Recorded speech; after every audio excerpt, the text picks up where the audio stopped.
Imagine a tooth, not for chewing, but for hunting. Now imagine that tooth is hollow, barbed, and fired from a fleshy, extendable tube like a biological cannon. This is the reality for the cone snail. It has repurposed a part of its radula, the tongue-like organ snails use to scrape algae, into a factory for single-use harpoons. Each tooth is a masterpiece of disposable engineering, a hypodermic needle grown for one purpose and one moment. After it's fired, it detaches completely, a tiny venom-filled projectile severing its connection to its creator forever. The snail simply grows another, readying its next perfect disposable weapon from a quiver-like sac inside its body. What travels through this biological needle is not a simple poison. It's a hyper-complex chemical cocktail, a library of hundreds of different unique compounds called conotoxins.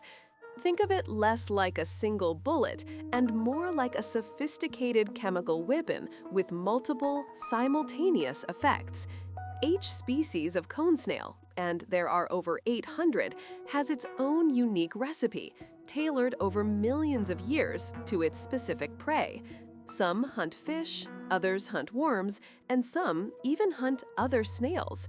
The venom for a fish is chemically distinct from the venom for a worm. This isn't just venom, it's a personalized, paralyzing prescription delivered with pinpoint accuracy. One of the most startling ingredients in the arsenal of some fish-hunting cone snails is insulin, but it's not their own. The snail manufactures a weaponized form of fish insulin, an incredibly fast-acting version that mimics the prey's own hormone. When this is injected into the fish, it triggers a massive, system-wide hypoglycemic shock. The fish's blood sugar plummets almost instantly. It's a state of metabolic chaos, inducing sedation and disorientation so profound the fish can't even attempt to flee. The snail uses its prey's own biology as a weapon against it, turning a fundamental life-regulating molecule into a paralytic agent. This complex venom is what makes certain cone snails dangerous to humans. While most are no more harmful than a bee sting, the larger fish-hunting species are a different story. The geography cone, Conus geographus, is perhaps the most notorious. Its venom is potent enough to be fatal. There is no antivenom.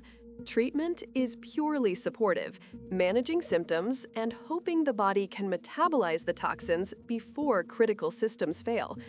The initial sting can be painless, leading people to underestimate the danger after picking up what looks like a beautiful, harmless shell.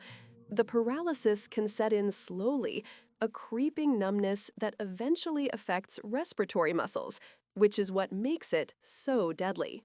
But here's the paradox. The same hyperspecificity that makes these venoms so lethal also makes them a treasure trove for medicine. Each conotoxin is evolved to target a very specific molecular channel or receptor in the nervous system.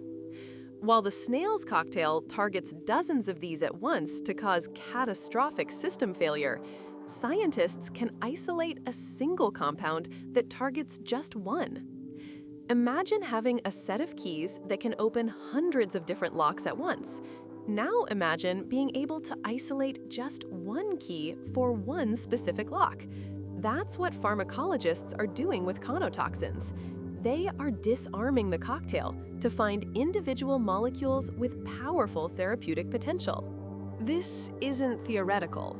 It's already happening. A drug called ziconotide, marketed as Prialt, is a synthetic version of a conotoxin from the magician cone snail, Conus magus. It's a painkiller, but one that operates on a completely different level from conventional opioids like morphine. It is estimated to be 1,000 times more potent than morphine. Because its mechanism is so different, it can provide relief to patients with severe, chronic pain for whom opioids have failed. The drug has to be administered directly into the spinal fluid via an infusion pump, as it's too large a molecule to cross the blood-brain barrier. It's a direct intervention, a molecule born in a sea snail now soothing pain at the very heart of the human nervous system. Why is this sea snail painkiller so special? It works by blocking a very specific type of calcium channel in nerves that transmit pain signals. Morphine and other opioids, on the other hand, work by binding to opioid receptors, which are linked to the brain's reward system. This is the very system that drives addiction. By targeting calcium channels instead, ziconotide effectively shuts down the pain signal without hijacking the dopamine pathways that lead to dependence and euphoria. It doesn't produce a high, it simply produces silence where there was once screaming pain. The cone snail, in its evolutionary quest for a perfect paralyzing agent, accidentally created a blueprint for a non-addictive, high-potency analgesic. Monotony has grown fast. Nearly 2,700 people have watched in the last few weeks, yet less than 0.03% are subscribed. It would mean a lot if you joined by hitting subscribe. And again, thanks for watching.